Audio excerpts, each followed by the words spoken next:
The chamber of the Galactic Council was a cathedral of stars, its vaulted ceiling alive with projections of constellations gathered from every corner of known space. Dozens of alien dignitaries shimmered in their holographic thrones, each species vying for authority with subtle gestures or the flicker of bioluminescent skin. Their voices overlapped in an elegant cacophony until the presiding arbiter called the gathering to order. Humanity's name was spoken briefly, not with reverence or caution, but as one might mention a stubborn parasite. Resourceful pests, they said, clever in ways inconvenient, yet ultimately insignificant. The words lingered in the silence that followed, dismissed almost as quickly as they had been uttered. None present thought the species from soul capable of shaping the galaxy's destiny. Far away from the seat of power, in the dark lanes of contested space, Captain Arya Solon leaned over the worn console of her corvette's bridge. The ship hummed around her, metal plates shuddering whenever the failing compensators adjusted to the cold pull of nearby gravity wells. Her eyes, sharp and restless, traced the flow of data across the displays. Reports of supply shortages, alien patrol sightings, whispered rumors of resistance, all weighed on her shoulders. She carried herself with the composure of someone too accustomed to disappointment, yet unwilling to let that truth show. Her crew, small in number and stretched thin, took strength from her steadiness. Dr. Malik Reyes stood at her side, a bundle of restless energy behind his calm exterior. His field was xenobiology, but more often than not he served as a voice reminding them of what was at stake beyond tactical victories. He spoke of patterns, weaknesses buried in alien physiology, and the possibility of exploiting what empires believed unassailable. To him, survival was not merely fighting with steel and plasma, but with knowledge sharper than any blade. The two had forged an uneasy alliance, the pragmatism of a soldier tempered by the curiosity of scientists. Around them, the crew embodied the fractured spirit of their people. Tessa, the engineer, lived with her sleeves permanently smudged by grease, coaxing miracles from machinery that should have been retired decades ago. Jiro, the scout pilot, spoke little, but when he did, it was with a dry wit that reminded them all what courage sounded like in a whisper. Each of them knew their place in a struggle that felt impossibly vast, yet none could walk away. To be human now was to endure in dignity under alien oversight, to work mines for resources that fuel foreign wars, or to serve as expendable mercenaries in conflicts never theirs. The call that changed everything arrived not as a command but as a plea, a faint signal, distorted and almost lost in the static haze of the void, pulsed across their receivers. It bore the digital signature of a Terran colony, one long thought forgotten by the Council's cartographers. The transmission carried desperation, fragmented words describing abductions, experiments, and shadows moving against the stars. Aria's hand tightened into a fist as she listened, and when the message ended, silence gripped the bridge. She knew the risk of answering. Every deviation from assigned patrols invited punishment, but in her chest, something stronger than fear demanded a response. The corvette cut through the darkness toward the colony, engines straining against the abyss. The closer they came, the clearer the devastation revealed itself. The outpost had been ravaged, its dome shattered, the soil beneath scarred as though clawed by titans. Signs of life were faint but stubborn, like embers buried in ash. When they found survivors, their condition told the truth of the signal. Emaciated, shaken, yet alive, they spoke of alien overseers conducting experiments not for conquest, but for manipulation of human genetics. The revelation was more horrifying than slaughter. It meant humanity was not merely beneath notice, but was considered raw material for someone else's ambitions. Among the ruins, Malik uncovered fragments of data caches.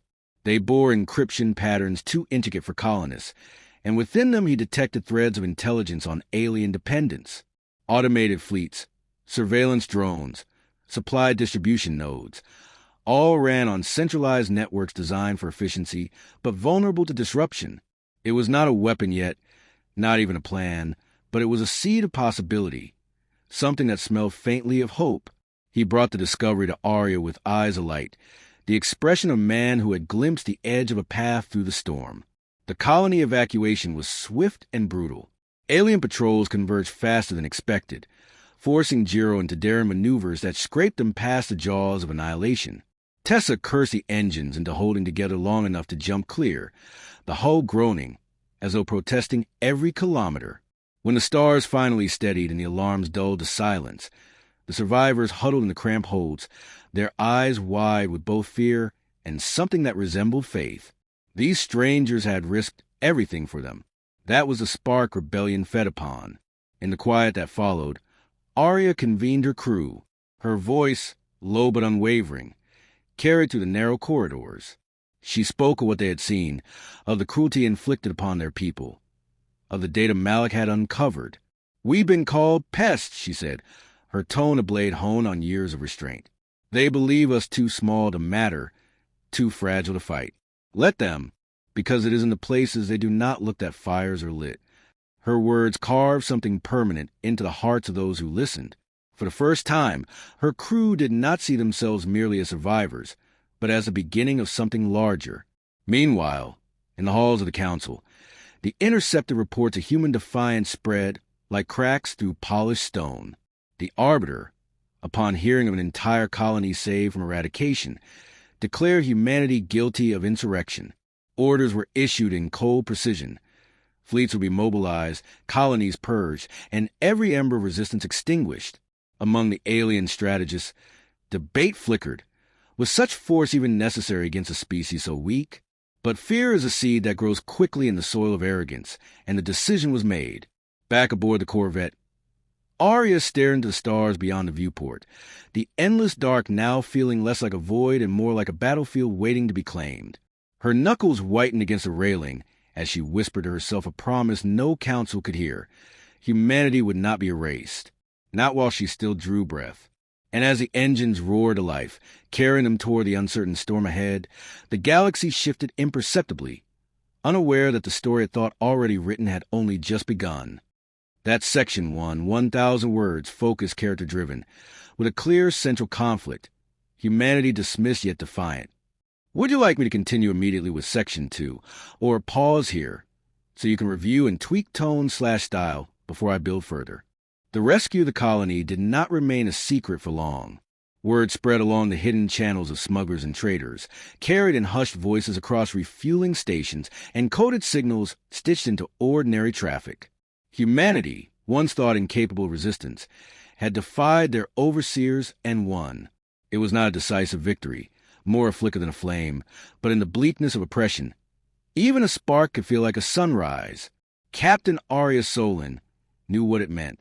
Every rumor emboldened another hand to act. Every whispered tale a reminder that submission was not the only path left. Yet she also understood the cost. The Council's response would be swift and merciless. Her Corvette became more than a vessel. It was a beacon. From one world to another, they found people willing to fight, not out of certainty, but out of desperation. Miners fashioned explosives from discarded tools.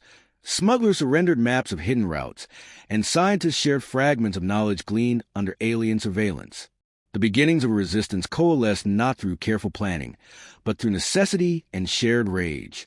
Malik was tireless, his hands stained with ink and data, as he compiled everything into strategies that made the impossible appear merely improbable. Tessa worked without pause, refitting their engines to squeeze out every fraction of power, welding scrap into armor, and ensuring that no system failed when needed most. Jiro vanished on silent runs, returning with intelligence that often felt like miracles, his face unreadable even when his report spoke of dangers narrowly avoided. The first strike was small, deliberate, and desperate. A convoy of alien drones escorted, or shipments, along a predictable path. Arya's crew, with the aid of newly gathered allies, turned the colony's mining machinery into makeshift railguns, their projectiles crude but devastating. When the ambush unfolded, the drones reacted with mechanical precision, but the humans with their chaotic improvisation overwhelmed that order. Sparks and fire cascaded across the void as the convoy collapsed, its resources redirected to starving outposts that would otherwise have perished. For the first time, resistance bore fruit. For the first time, the galaxy noticed. In the council chamber, strategist Zale pressed for eradication.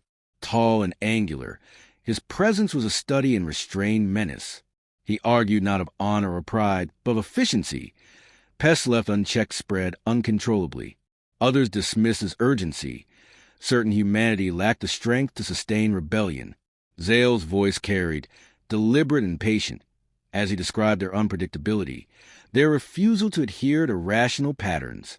Machines could anticipate logic, but humans thrived on chaos, and in that chaos lay danger. The Council, divided yet cautious, allowed in the authority he sought. Entire fleets were dispatched with one purpose: crush the insurgency before it became a contagion.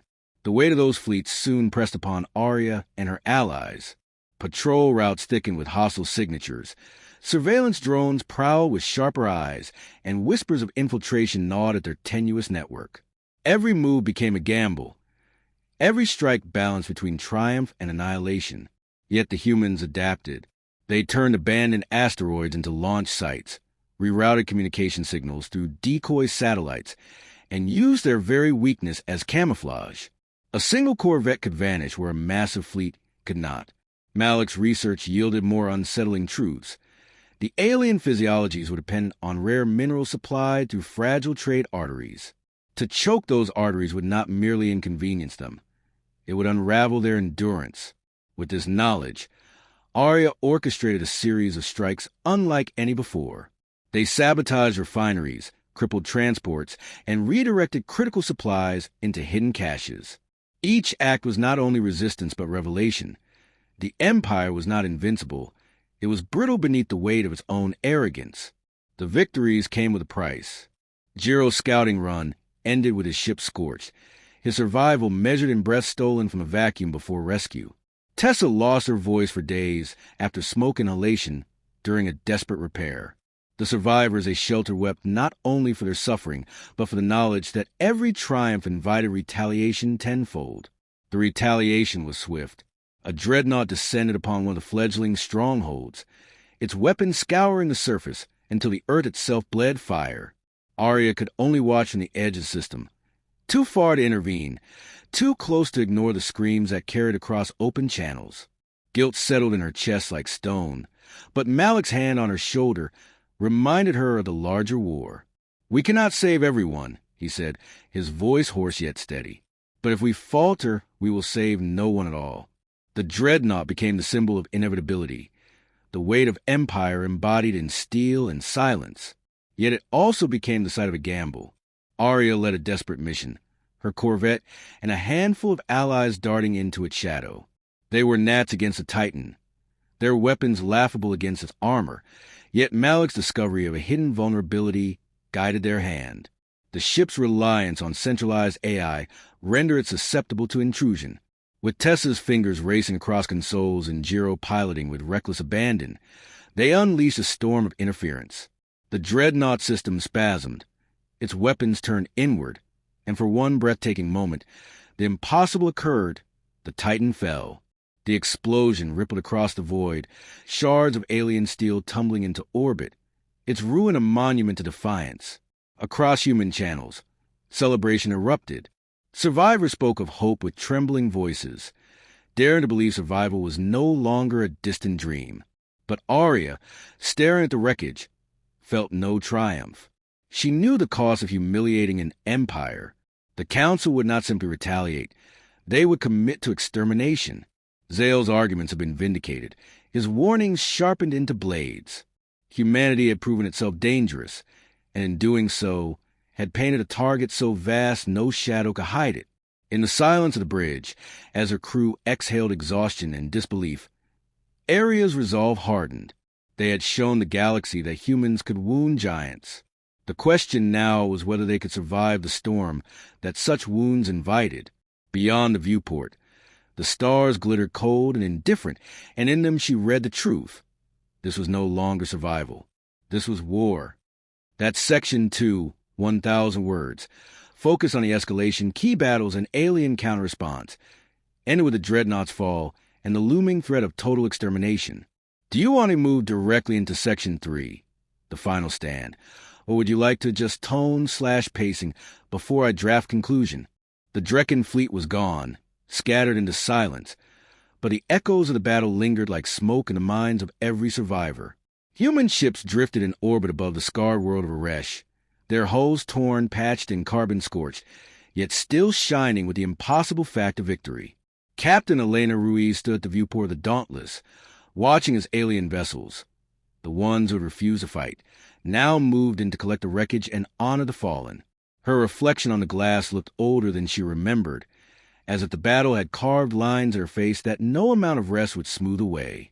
Beside her, Commander Ural of the Valorians, all silver skin and luminous eyes, studied her in silence. His people had observed humanity with cold skepticism for months, cataloging every weakness. Fragile bones, short lives, primitive warcraft. Yet it was these fragile, short-lived beings who had bled the swarm into retreat. Ural finally spoke, his voice a ripple of low resonance. You sacrificed a third of your fleet. No other civilization would have done this for strangers. Ruiz didn't look away from the stars. We didn't do it for strangers. Once you call for help, you're no longer a stranger. You're someone who deserves to live. Ural's gaze flickered, a ripple of confusion threading into what might have been awe. His people had always valued survival above all else. Altruism had been written off as primitive sentiment, but Ruiz's words carried a conviction no calculation could replicate. On the lower decks, the crew of the Dauntless carried the same quiet resolve. Engineer Malik Okoye, his hands still darkened with grease and blood, sat against a bulkhead, replaying the moment he had vented half the engineering deck to space just to keep the reactor from overloading. It had cost him 10 of his team, names he could still feel etched into his ribs like knives.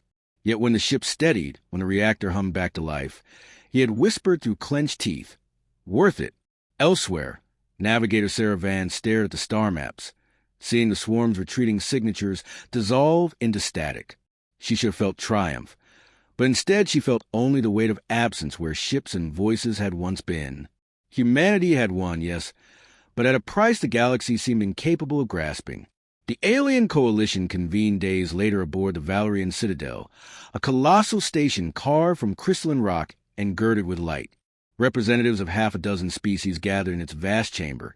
Their forms varied, scaled, feathered, luminous, or plated in chitin, but all of them turned their attention toward the humans who entered. Ruiz led her delegation forward, boots clicking on polished stone, the silence of the hall amplifying every step.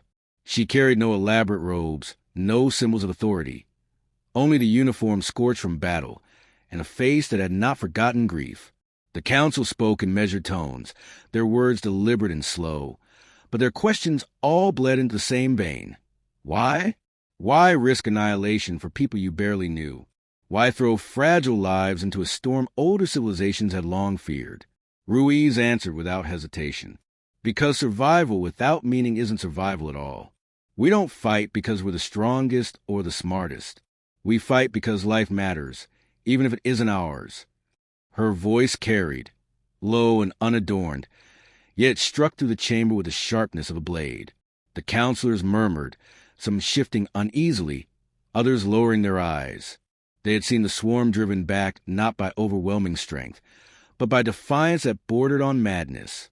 They had witnessed ships half the size of their own tear apart enemies 10 times stronger through audacity and refusal to yield. They had seen death embraced not as a calculation, but as a price willingly paid for another's chance to live. Malik, standing behind Ruiz, whispered under his breath, "They'll never understand." But Sarah shook her head, eyes fixed on the counselor's expressions. They don't have to. They just have to remember. In the silence that followed, Ural rose. He spoke not as a Valerian commander, but as a witness. We judged humanity as fragile. We saw them as children. Yet children do not bleed for others when they could run. They do not carry the universe on their backs with no promise of reward. These humans, he paused, his gaze sweeping the chamber. They have given us something we did not know we lacked. The decision was not unanimous, but it was final. Humanity was offered a permanent place on the Galactic Council, not as wards or observers, but as equals. Some species balked, muttering of recklessness, of danger in elevating such unpredictable creatures. But the weight of their actions was undeniable. Where the advance had hesitated, the frail had prevailed. Later, when the hall had emptied and the echoes of politics faded, Ruiz found herself standing once more at viewport, this time looking out at a nebula stretched like a canvas of fire across the dark. Ural approached, his posture less rigid than before. "You have changed us," he admitted. "Not with technology, not with conquest, but with something far harder to grasp." Ruiz managed a tired smile. "We didn't come here to change anyone. We just came here to survive. And yet," Ural said softly, "you have given us a reason to live differently." The stars glimmered beyond the glass, indifferent to triumph or grief, but Ruiz felt their pull nonetheless. Humanity had carved its place among them not by strength, but by sheer refusal to vanish quietly. The galaxy now watched them with wary eyes, some in admiration, some in fear. On the Dauntless, Malik returned to his engine room, his hands restless for the work that never ended. Sarah adjusted her maps, tracing new routes into uncharted darkness. Each carried the scars of battle, yet each bore the quiet certainty that this was only the beginning. For every war fought, every alliance forged, there would always be another frontier waiting to test them. Humanity had won its seat not by proving it was unbreakable, but by proving it would break and still rise again. Ruiz closed her eyes for a moment, hearing the echoes of lost voices, then opened them to the infinite expanse. The Council had given humanity recognition, but the stars offered something greater: challenge, promise, and the endless question of what came next. And for the first time since the battle, she felt not the weight of loss, but the pull of possibility. The galaxy was vast, unpredictable, and merciless, exactly the kind of place where humanity belonged. The Council's recognition had not ended the tension. If anything, it had only sharpened the edges of suspicion and fear. Humanity's seat among the great powers was seen as an anomaly, a dangerous gamble by some, and the whispers of discontent spread across the stars. Captain Elena Ruiz could feel it every time she walked through the gleaming corridors of the Valerian Citadel. Eyes that followed her, tones that dripped with skepticism, the weight of civilizations wondering whether humans would become saviors or destabilizers. In the midst of fragile diplomacy, a transmission arrived. Its origin was untraceable, its frequency crude, as though cobbled together from scraps of obsolete technology. The message was simple, a voice hollowed by static. "They are coming." The swarm was never the whole. The words repeated 3 times, then cut to silence. Ruiz gathered her team in the dauntless briefing chamber. Malik leaned heavily against the console, arms crossed, still weary from sleepless nights spent coaxing life from damaged reactors. Sarah stood beside him, her gaze fixed on the star chart as the coordinates of the Phantom's signal blinked like a heartbeat. Ruiz studied her crew, noting the fatigue etched into their faces, but also the same ember she had seen during the war. Determination unbroken by loss. "This isn't a trickle of panic," Ruiz said, her voice steady. "It's a warning. Someone out there seen something worse than the Drekken swarm, and they risked everything to tell us." Malik shook his head. "We barely survived the last fight. Now we're chasing ghosts? If the Council hears of this, they'll shut it down before we even clear the hangar bay." "That's why we won't ask," Ruiz replied. Sarah's eyes flickered to hers, sharp and questioning. "You're suggesting we defy the Council? We just earned our place." Ruiz met her gaze without flinching. "If there's truth in that signal, our place won't matter. Not to us, not to anyone. Survival isn't secured by titles. It's secured by action." The decision split them. Malik argued for caution, reminding them that humanity's fleet was still crippled, its resources stretched thin. But Sarah, after hours of poring over fragments of the transmission, found patterns that suggested deliberate encryption, as though the sender had hidden coordinates within the noise. That puzzle was enough to sway her, and Ruiz seized on it, framing the mission not as reckless defiance, but as necessary vigilance. The Dauntless slipped from the Citadel's docks under the guise of a routine patrol, her patched hull glowing faintly against the starlight. Tension hung in every breath of the crew. This was not sanctioned, not blessed by allies, but driven by the same stubborn conviction that had carried them through war. Humanity had been underestimated once.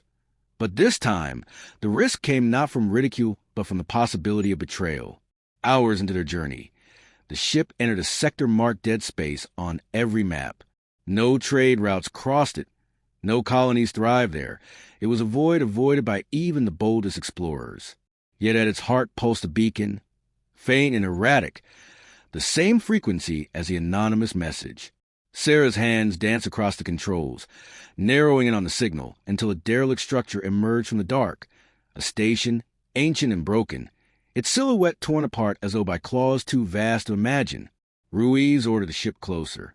The hull of the station was scarred with patterns that resembled neither weapon fire nor natural decay. Malik's breath caught as he scanned it. This wasn't Drekken work. This is something else. Inside, the corridors were silent but for the echo of their boots. They found no bodies, no signs of life, only walls etched with markings that glowed faintly under their lights. Symbols spiraled across the surfaces, unfamiliar yet haunting, as though meant to be warnings rather than records. In the central chamber, they discovered the source of the signal. A cracked console still sparking weakly, its display looping the same fragmented message. Ruiz reached out, and the console flared to life, projecting an image, a humanoid figure, thin and distorted, with eyes like empty voids, spoke in a language their translators strained to catch. The words came jagged, yet the meaning was clear enough. The swarm were only harvesters. Their masters are coming. Prepare. The projection ended, leaving silence heavy as stone. Malik's fist tightened at his sides. So we're not done. We never were. Sarah swallowed, her voice low. If this is true, the Council needs to know.